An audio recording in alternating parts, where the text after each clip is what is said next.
Le système de retraite est complexe, enfin tous les systèmes de tous les pays sont complexes, mais le système français l'est particulièrement. Même si on se place dans le cadre d'un régime particulier, le régime général, donc qui s'applique à la majeure partie de la population, les règles qui sont propres à ce système, elles sont assez compliquées. Le calcul de votre retraite, ça fait intervenir votre âge, votre durée d'assurance qui elle-même est calculée de façon assez compliquée, et puis votre salaire moyen des 25 meilleures années, revalorisé selon une formule elle aussi un peu sophistiquée. Donc en fait c'est assez difficile pour un retraité de calculer à l'avance à quel taux de remplacement il va avoir droit quand il va partir. On n'a pas essayé, après la libération, on n'a pas réussi à construire un régime unique qui s'applique à l'ensemble de la population.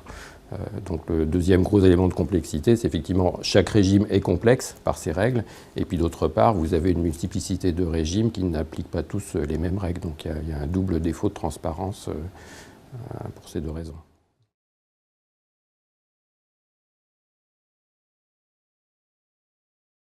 J'ai pas de solution miracle. De toute manière, un système de retraite, ça ne change pas du jour au lendemain.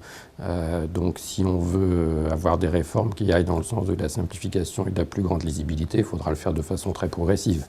Parce qu'on ne peut pas dire tout d'un coup à des gens qui sont proches de la retraite, on change les règles et votre retraite va être calculée selon une formule plus simple, mais très différente de la précédente et qui risque de vous donner des droits assez différents.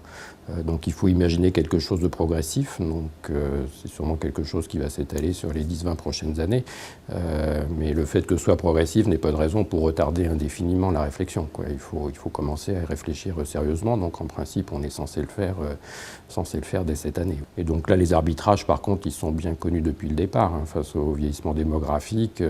Si vous jouez que sur l'âge de la retraite, il faut l'augmenter de 8 ou 9 ans.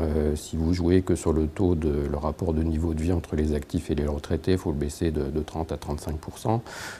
Si vous voulez seulement augmenter les taux de cotisation, il faut les multiplier par 1,5 ou 1,6.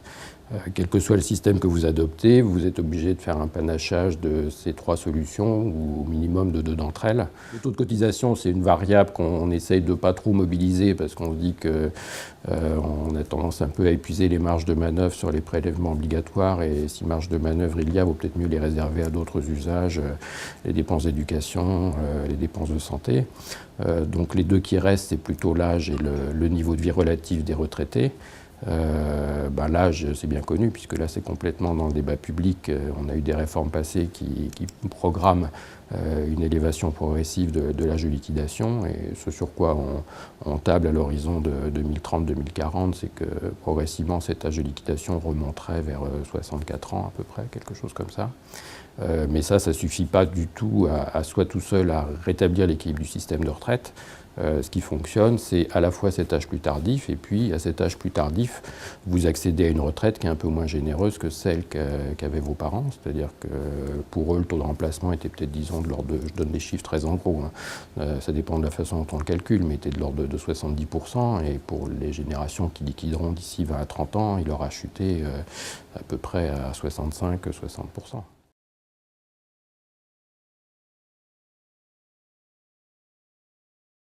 Ce qu'on dit, c'est que les retraités vivent en moyenne à peu près aussi bien que les actifs, au terme des réformes telles qu'elles ont été engagées et que confirmerait probablement une réforme structurelle.